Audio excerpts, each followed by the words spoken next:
The hottest music, all the songs you grew up with, and all your new favorite artists. All on one station for the 101.5 FM. I am so honored. Today we have an amazing person. Someone who I actually known for a very long time. But outside of just knowing this individual, he has helped a community advance. And we're going to get into his story, just being a leader in a community and making change. His name is Mr. Kevin Muhammad. And just to tell you a little bit about Mr. Kevin Muhammad, he grew up, he's Jamaican, but he grew up in Connecticut. He has his bachelor's degree, master's degree in education.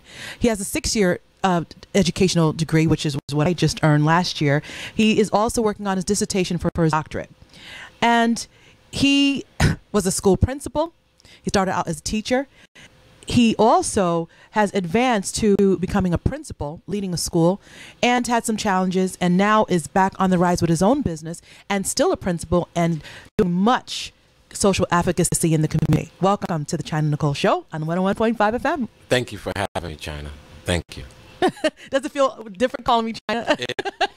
You adjust, you adjust to the occasion. And I know that we wear many hats. And whether we're in education or the field of entertainment industry, we wear many hats. So this is a hat you're wearing, so I dress you in the right hat at this time. I'm pulling down. Right. Okay. So, yes, because actually CHYNA was given to me in high school.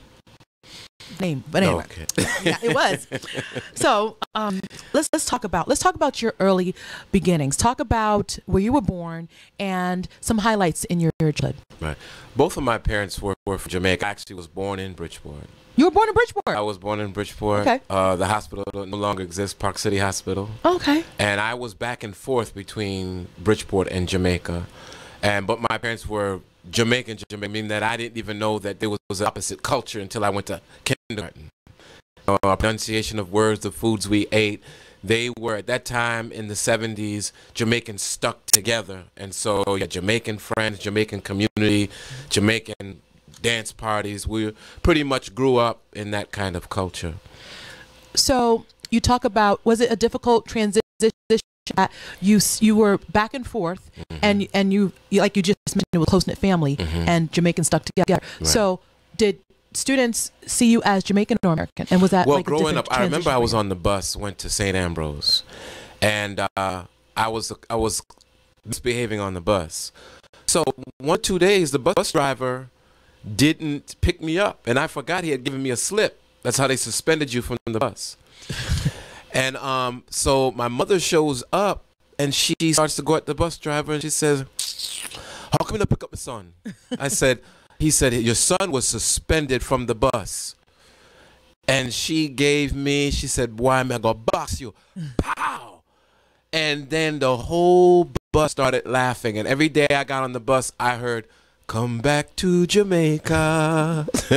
You know what, though? That was a nice commercial. But it was embarrassing. That commercial was nice. But anyway, yeah. So your mom embarrassed you in front of the all the kids, and that's how they knew that you were of Jamaican descent. Right. That's how they found out. Through my mother who has an accent today. Right.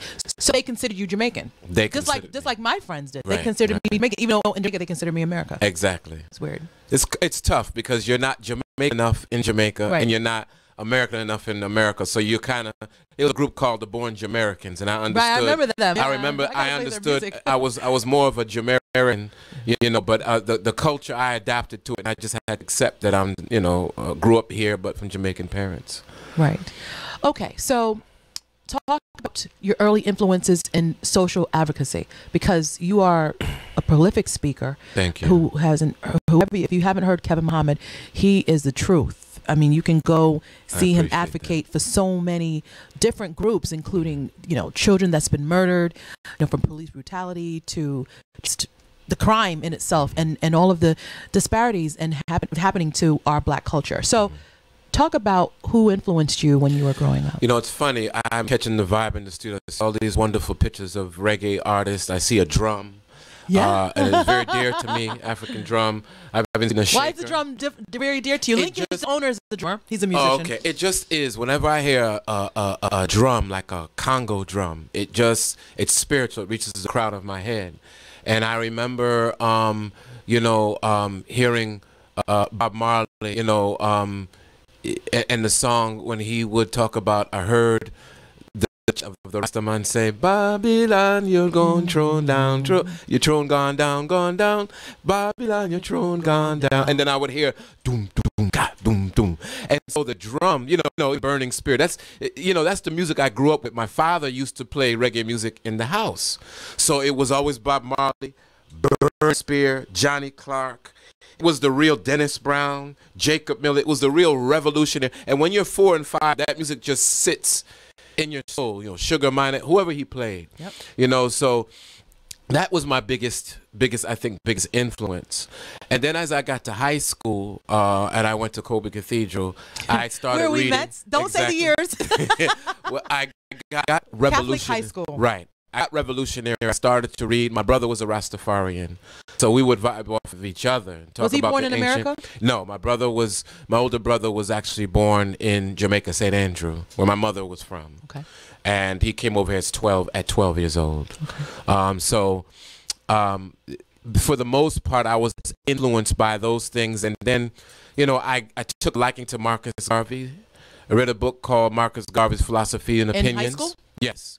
Who gave you that book to read? I was smuggled from another brother who was a barber of mine. His name was Sean. Sean, big up to Sean. Yeah, Sean. And also, I he read... was part of a hip-hop group. Yes, his Skinny Boys. Skinny Boys. Big up to Sean. So that along with, I was reading books on Malcolm X on my own, and just getting really strong in self. And my mother and father thought, they were upset. They thought that I was deviating from my Christian background.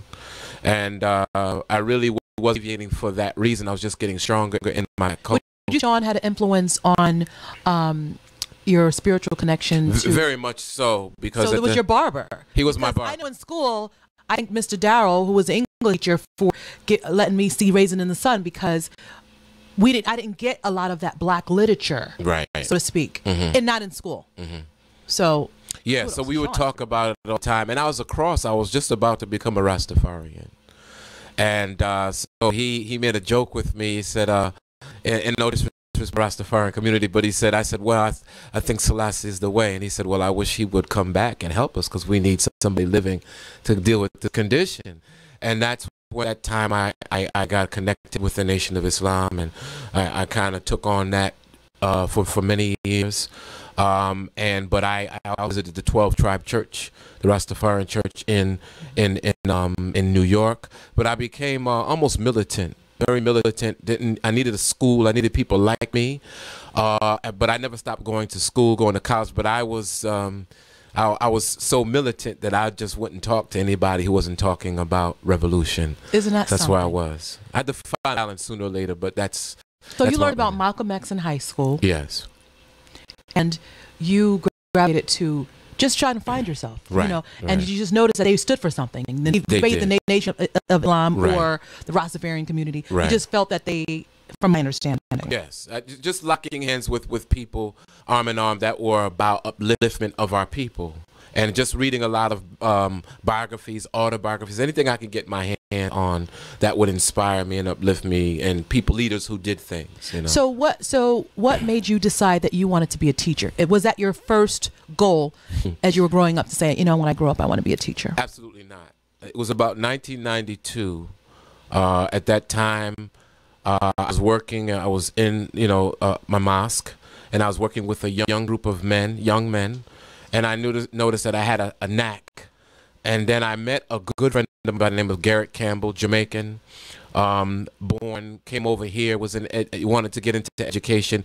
He had a Christian, coming out of church, he had a Christian youth group called Zion Academy, but he was too militant in his church, because he was in the church, but he also was a big fan of Malcolm X as well. So we connected on Sacred Heart University campus. Every Saturday it started with 20, then 40, then 50 young people.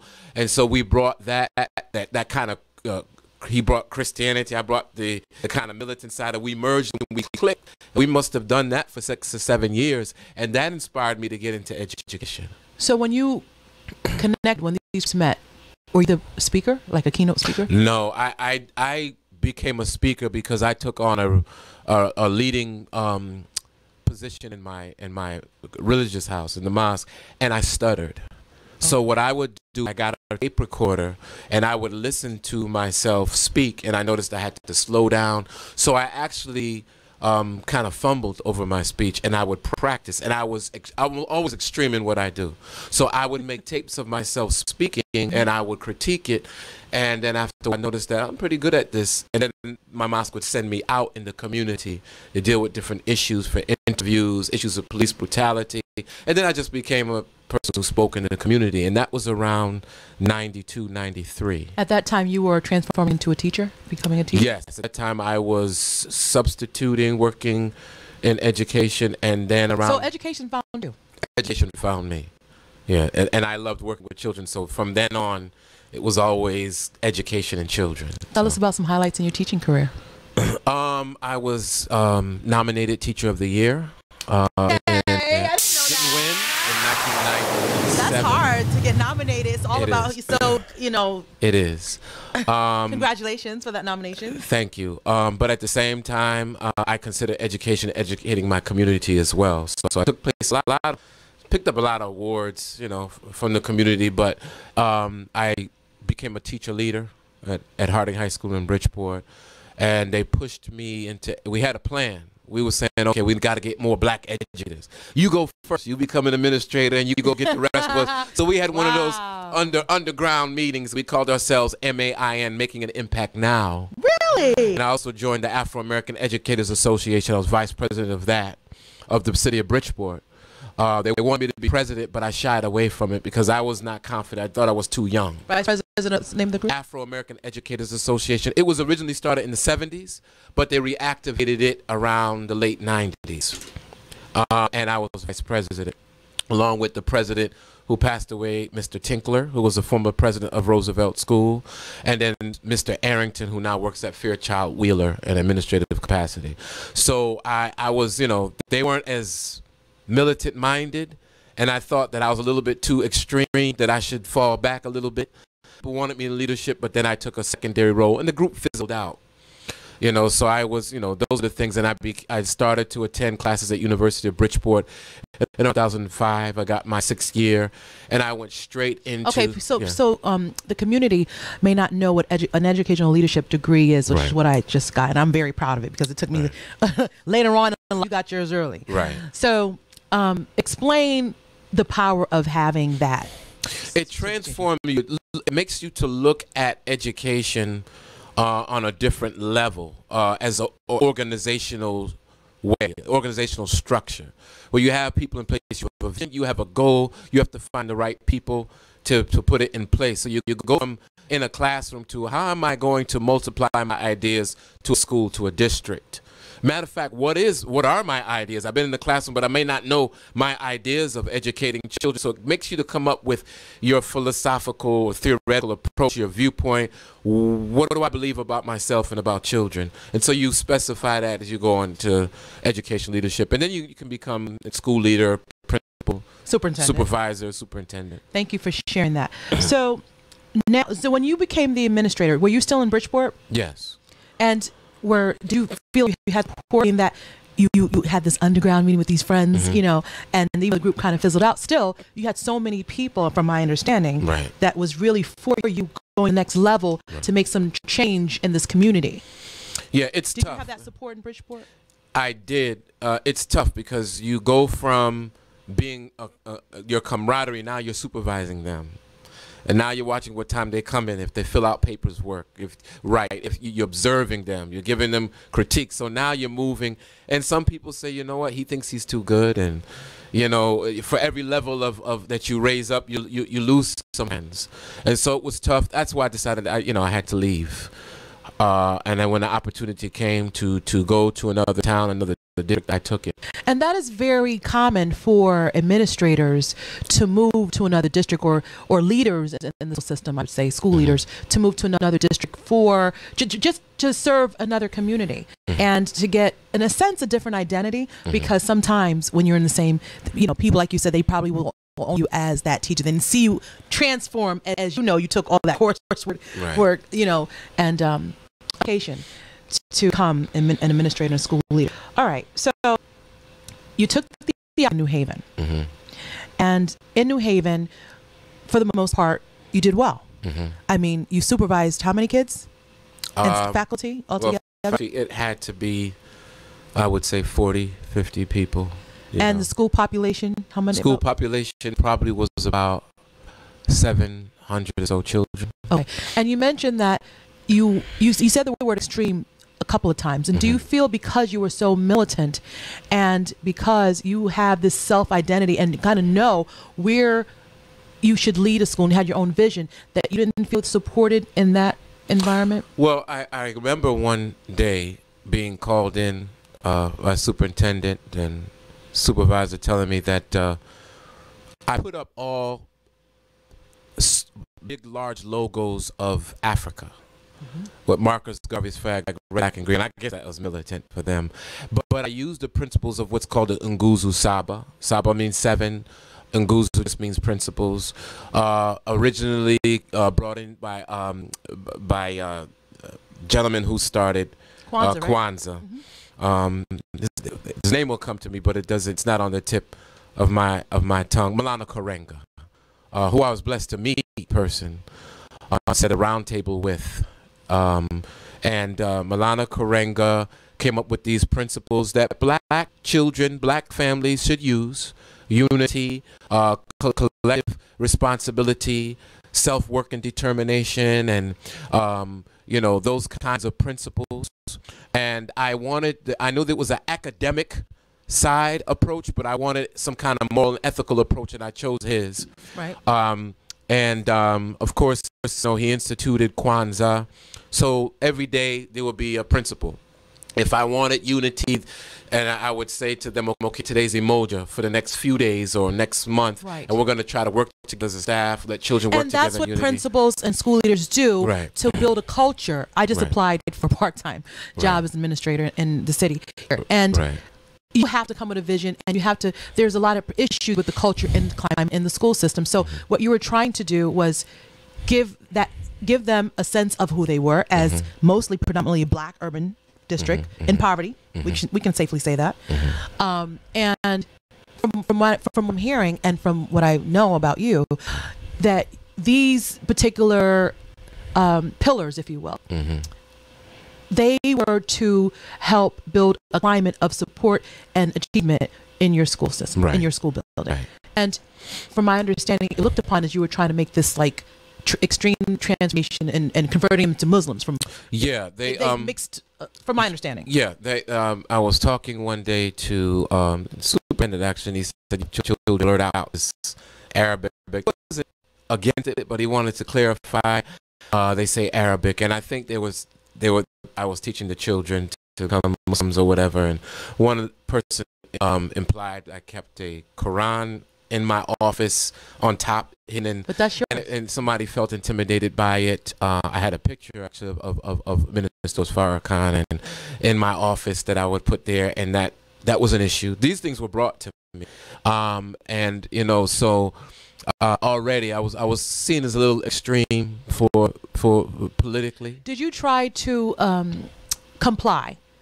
Like take down and friends, I'm just being a journalist here because I have my own opinions. So did you try to take down the Farrakhan picture and the Quran that you had up to kind of mesh and integrate with the culture that the system wanted you to provide for the school that you were leading? Yes, I did. I instituted some things. I researched that the ACLU and others said it was okay for you know, the people came to me, they did certain things around on Christmas. I think they had a march around Halloween that they used to do traditionally with the former principal, and they came to me and I said, if we're going to institute any of those things, let's do it all the religious holidays. So I checked with the ACLU and laws. ACLU? The ACLU is the American Civil Liberties Union. Okay. And they make sure that people's rights aren't violated. So we decided, I said, okay, let's celebrate it all. I mean, let's teach about it. Let's educate our young people. And so that was there was a little hold with that, because now they have to talk about not only Christmas but Ramadan and then Passover and all of that. Let's educate our children, you know. And then I found that maybe I should take the Quran down, because if I had the Quran, maybe I should have a Torah, maybe I should have a Bible. So I started to get really careful about what the rights were, what I was portraying. Was I being biased? I told the supervisor that 90% of our children are black. That's why I decided, and we often use the N-word. We often don't know our culture and history. And this might be a way for children to find out who they are. But she said, but your teaching staff is not 90% black. So what are you going to do for this? So the next year I decided a tree with all of the teachers and pictures of the teachers so that they could see themselves on the walls when they came in. So I tried to curve, and I think sometimes when we comply, we kind of lose ourselves. We get weakened.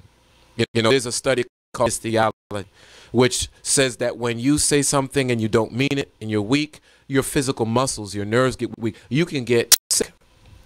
And so you find that if you're in a place that's not vibing with what you stand for, I believe God makes the circumstances to get out of there.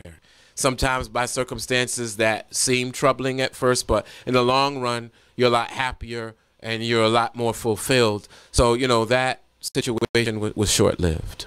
And, well, I want to say that, first of all, kudos to you. Thank you. For trying to try to connect with the population and the students, which we all preach and learn and say time and time again. It's about students. It's student focused. It's student centered. It's all about students. And here it is, that what you were trying to do, and yet they're telling you that the faculty was not black, and you had to get your faculty, right. And it should be about the children, right. And the children should have self-identity and awareness. Right.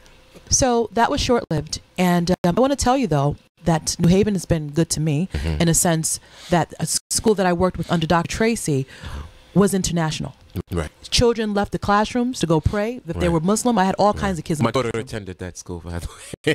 Hi, your daughter. What's her name? Marianne. Marianne. She wasn't my student, but hello, Marianne. Right. Yeah. Links to her and her beautiful little life. I know she's brilliant.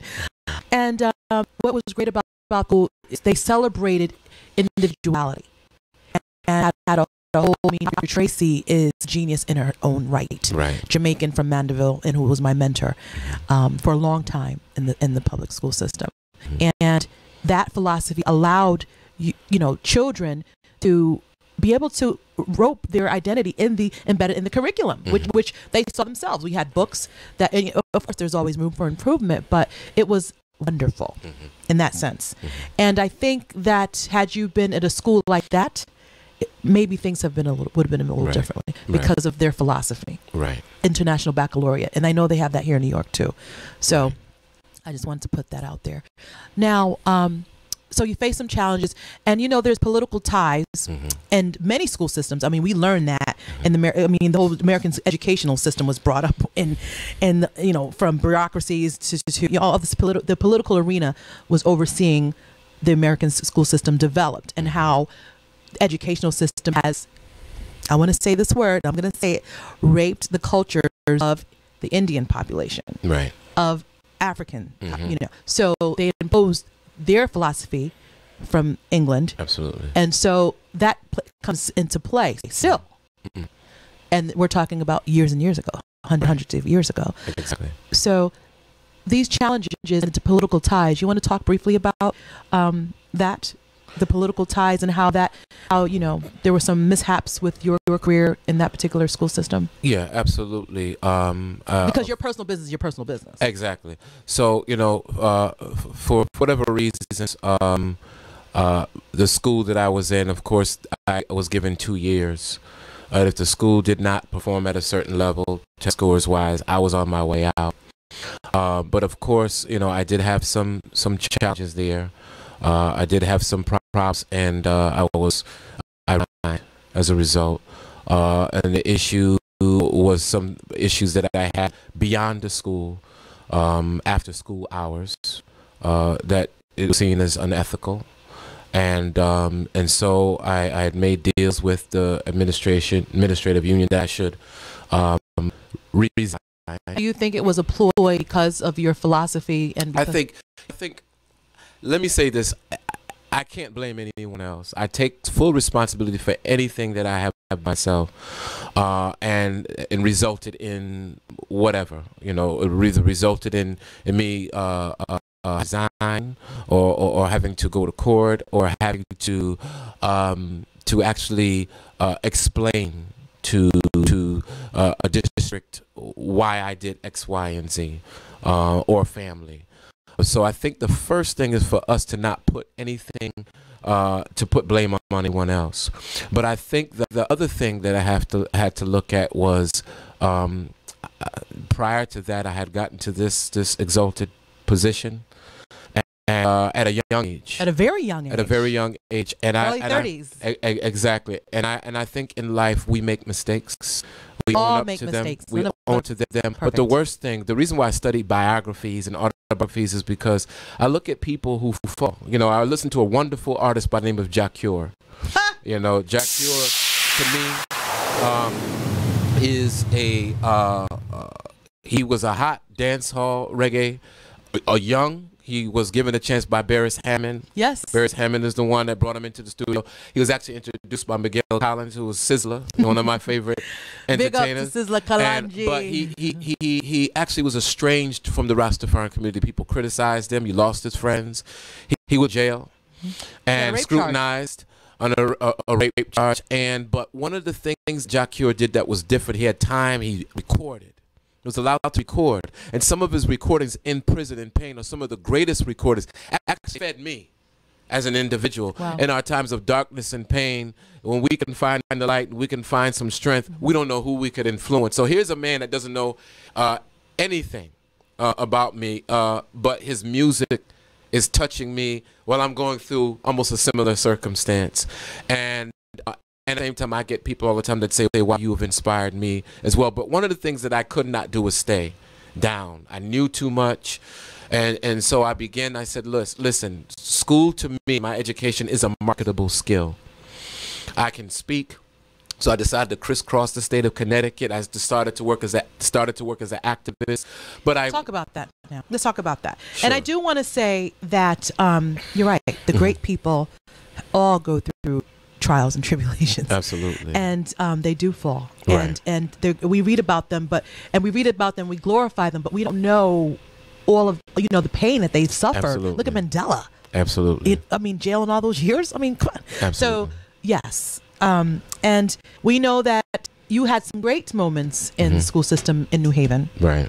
And talk about how this transformation happened with when you resigned and you got into political agenda arena, because we know that you weren't you weren't really a big fan for people to listen to. Exactly. Exactly. But I tell you something about people who are in the mud, people who are poor, disenfranchised. They don't care. They just want to know you care. So I reached out to some people that really were. I'd said to parents that children were underachieving. So you reached out to families? I went door to door, and I knocked on doors. So after you resigned from that particular area, the school system, you went to another. Where from? Where you grew up? Bridgeport. And went door to door. And I was kind of. Let me say this: in Bridgeport, I was kind of embraced. I still worked in the community. I kind of. Under what capacity? Was it an organization that you worked with? Organization. I was always an activist. There was a group called the Connecticut African American Emancipation group, and I decided the person who was organizing came out of Waterbury, Jimmy Griffin, and decided to team up with him. And he needed somebody who had the oomph, kind of. So I found myself in Waterbury and New Haven. Almost every year I was traveling somewhere. But I had to keep income. So I decided that I would start an LLC, which I entitled MUCK MUDD LLC. Why did you entitle it? Why did you give it that name, MUCK MUDD? Well, the name isn't new. It was used by the Honorable Elijah Muhammad in the 30s. Black people couldn't pronounce Muhammad, so they would say things like MUCK MUDD, and he had to go under aliases because he was on the run from the KKK government, whatever, because he's working for black people, very militant organization, and so but the name, I looked at it, I said, wow. People are in the mud. And I said, you know, the first man, Adam, according to the Quran and Bible, was fashioned out of dirt, out of the mud. I'm reshaping myself. And often when people Muck mud is because you felt that you were at the bottom. At the bottom, you know. and I said, wow. But there's also in politics called mudslinging, when people throw mud on you and muddy your character. And I said, wow, women use mud on their faces, but they take it off, and then after the mud comes off, your face shines. But there's also a verse in the Quran that says, you know, it says that they will hurl, you know, negativity. It says, woe to the slander, to the defamer who throws, you know, slander after you, and that that after a while that what they throw after you will become seek to throw slander after you. Woe to the defender who seeks to amass wealth, but they think that their wealth will make them abide, but they will be hurled into a crushing disaster. So people who throw slander, throw mud, and they think they're building themselves up by belittling you. But sooner or later, they'll find that the same dirt that they throw, they'll find themselves in it. Well, Christianity, right. who cast the first stone? Right, you know, exactly. So exactly. You know the message. Exactly. The message is the same as you know. Jesus said to the person who was sinning, "Those without sin be the first to cast the stone." So hurling mud and throwing stones, I took it. You know, and I think, you know, Bob Marley talked about those who the stone that the builders refused from the biblical verse have become the head cornerstone. So people had. I felt rejected, but the people that needed help in math, the children in reading, I had so many children. I was working 7-hour days, 7 days a week out of my car. In this organization to help kids. Yes, Muck Mudd. And so parents were saying, wow, my children's grades are going up. And the word got out. And I was exhausted, so I had to start hiring people. Let me back up a little bit. I met, get the funding and all that. Yeah, I met an amazing woman who was a counselor, who I was seeing at the time, was in counseling. Keep it real. And I have put a plug in for her because she helped me. Her name was Lisa Slade. Okay. And Lisa Slade introduced me to her friend who was another therapist, but a daughter who needed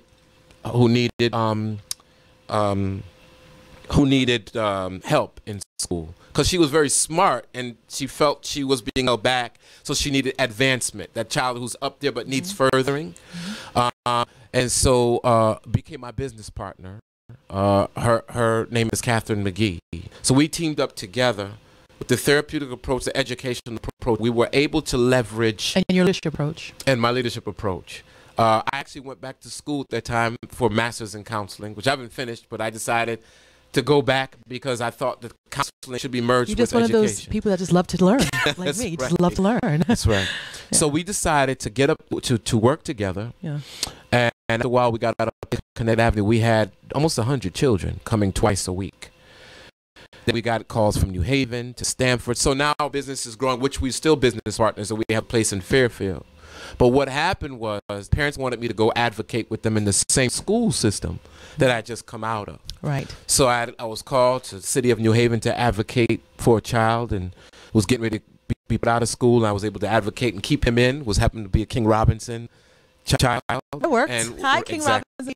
And in Central and Harding and Bassick, it's just every day there was a different school. So I ended up working from 7 in the morning to about 7 at night. You know.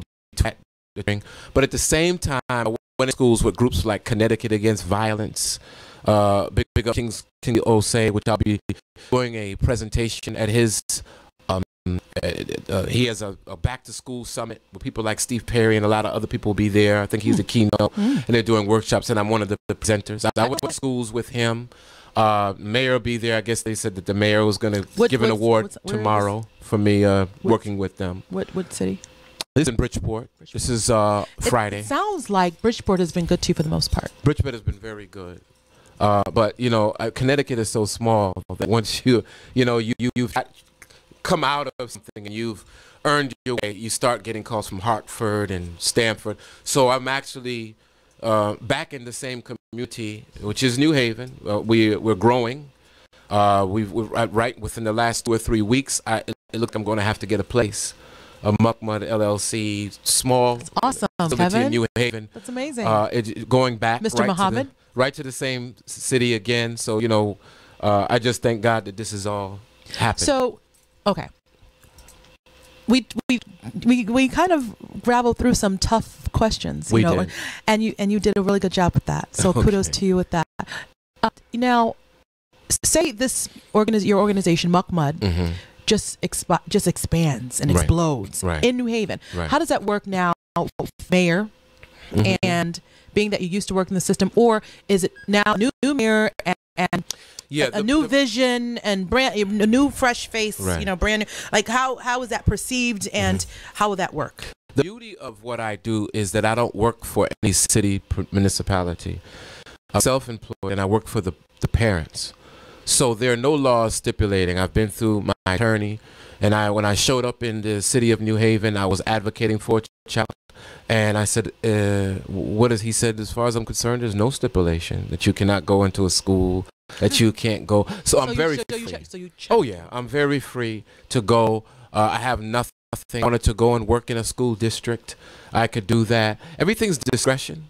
And politically, it's who you know, not what you know in some places. So if you know a superintendent and the superintendent thinks you're dynamic and dynamite, he utilizes or she utilizes your services, and you become a contractor. You become subcontracted. It just is what it is. And if you have a product that will benefit their children, they have to look at that. That's right. And I think the children that I serve and the parents are my best advocates, and they speak loud. Let's talk about some of your achievements. You talked about how the scores went up, and this is blowing up. Everyone's coming to your for yours because you are a man of education, and you believe in it, and you want to see transformation. This is what you've been about since high school, right? And embedded from you were little, listening to Bob Marley, right. Now, talk about that. Talk about what vision you have for MUCK MUDD, and let's go there. I'm going to bombard you with like 3 questions. There are 3 arms of MUCK MUDD. And it's funny because when I was kind of lowly employed, I had a chance to walk on the beach and meditate, which I practice as a practitioner of meditation, and believe in transcendental experience and coming up with ideas when you're still. And the 3 things that came to me was that MUCK MUDD was supposed to have children, advocate, and also educate and tutor. The second arm, I'm supposed to also be inspirationally speaking, inspiring people, not so much politically, but kind of like an inspirational speaker, sort of what Les Brown and others do, whether it's spiritual or not necessarily educational in terms of reading and writing. Okay, so let's go back to the student achievement. That's where we were. Right. Just give us a figure of scores or the improvement, the scale of improvement. When I go into a school to advocate for a child, I meet with the principal, the assistant principal, teachers, teacher leaders. We go over data. It depends on the age group. If it's kindergarten to 3rd grade reading, DRA, district reading assessment, there's certain scores, certain benchmarks. Right. So I work very carefully. We go in, we come up with a strategy. There's a release sign from the parent to the school to communicate with me. I communicate with the teachers. We come up with, at MUCK MUDD, every child has a folder. Every child has a plan. And if it's they're low in maybe math fluency and adding and subtracting, we drill them until we get them up. We also have assessment programs ourselves, Ames Web. We utilize RAS Kids. We utilize all kinds of websites. By the time we're finished, we understand that child's going to be ready. I have tutors. They may not be intricately involved like I am. And the funding comes directly from the parents, or do you get funding from the government? No government funding, which I'm glad, because I can speak like I want to speak and do. I'm not closing government funds, but I haven't had any. It comes directly from the parents. What about the parents who are not able to afford it? Especially we know that most of these kids are from poverty. Parents who are not able to afford it, what we've been able to do, because my partner's a licensed professional counselor, is we say, okay, the families is in challenge. Would you be willing to be part of a service and link up a therapeutic approach? Meaning that my partner is able to, we come up with a plan. And because the plan involves the child holistically, mind, body, then we're allowed to bill. And I won't exclude the details. Yeah, because that's your secret. Exactly. But the parent, you mean so they will do services for your right. They get a certain amount of sessions, and they're allowed to assist them. So they're not actually working for you, the parents. Is that what you're saying? That's what I'm thinking. That you're saying that they come to you, they would have worked out something, they were actually doing some type of a community service. So no. They're actually to earn their weights for their child to get no community service. They're absolutely not community service, but MUCK MUDD services. They're actually able to utilize their insurance benefit because of the fact that my partner we have a whole service, and so that. Because of the work that because of the work that President Obama has done with insurance companies, we're able to bill. and we could get paid, service the child, and work it out according to a family's income and what their insurance. So services. your business is blooming, and we only have about 3 minutes. Okay. And you knew it was going to be great. Didn't I tell you it was going to be fantastic? You did say that. I told you. And now. You're a principal again. I am. You have your own business that you're leading, and it's exploding now in 2 locations. Right. And you're now a principal. Right. Which is temporary. They asked me to stay on. Principal of Love Christian Academy. Right. And this school which is only 7 to 1. And now, according to the data that I looked at, 7 students to 1 teacher. No, it can be, but there are grades that are a little higher. But it shouldn't be more than 11 or 12 to 1. Which is great. Yes, small classroom sizes. To where I've worked, where it's 28 students. Absolutely. And some. But it is growing daily. Because every time I go out in the community, a parent asks me, "Do we have room? Do we have?" So it's growing daily. I'm getting calls that parents want to come and be a part of the school. So why is it a temporary position for you to be principal? I was asked by CEO. See, friends, CEOs and business are all over the school system. It's the business. At that time, he works very closely with Steve Perry, and he asked me would I help him do a charter school. And in New Haven, I had been meeting with male educators. I wanted to do an all-male school because of the challenges that black males face. And when he said all-male, I said, wow, I want to be a part. But I need a principal. I need an administrator. So we wrote the charter. And because there's so many charters that were going through at the time, Greater Oaks and Capital Prep, we didn't get it, but he needed a principal of the school, which is Love Christian Academy. Which is not all male. No, it's male, female. Co-ed. It's co-ed. And I said I would do it until he found someone. But it was going so well, he decided to stay on this year. But I told him this year, because I'm expanding in my business, I may, and I have other opportunities, I may not stay. Do you like what you do there? I love what I do. But I also love more of the freedom of entrepreneurship and moving from Would you like to shout out anyone and give anybody any shout outs as we close out? It's been such a phenomenal educational experience with you. Right. With brilliance in your aura. Well, yeah, my mom and my dad, my mother, Lorraine Richards, my father, Gladstone Campbell. I'd like to shout out Cherie Baldwin. Hi, Cherie. I'd like to shout out, everybody. I know she's like, there's so many police, Lisa Slade. Give a shout out to CAV, all of the people in the community who rallied behind me. Kenneth Mose Jr., all of those who are from Kingsley Osei, Steve Nelson. So many people that I could really thank. All of the educators at MUCK MUDD LLC. There's so many people that I have to thank for this moment. Dexter Blake for allowing you to interview on the CHYNA NICOLE Show, because he's paying the bills. Absolutely. His fans are paying the bills. Absolutely. And also you. I'd like to thank you for the opportunity, friendship and networking. It's absolutely a wonderful experience. Well, thank you so much. How can people get in touch with you, Mr. Muhammad? Mr. Kevin Muhammad. They can go through my website, which is muckmudd.info. That's MUCKMUDD.info. They can email, that's muck.mudd@yahoo.com. They could also call my business line, which is area code 203-440-5170. That's 203-440-5170. One last shout out to my daughter, Mariam Muhammad, who started high school. It was a private high school. She started in 9th grade this week. Shout out, sweetie. So she's just started. Thank you so much for being a part of our show on 101.5 FM, the CHYNA NICOLE Show with Kevin Muhammad. God bless you. Because if you win other way, you have to fight again.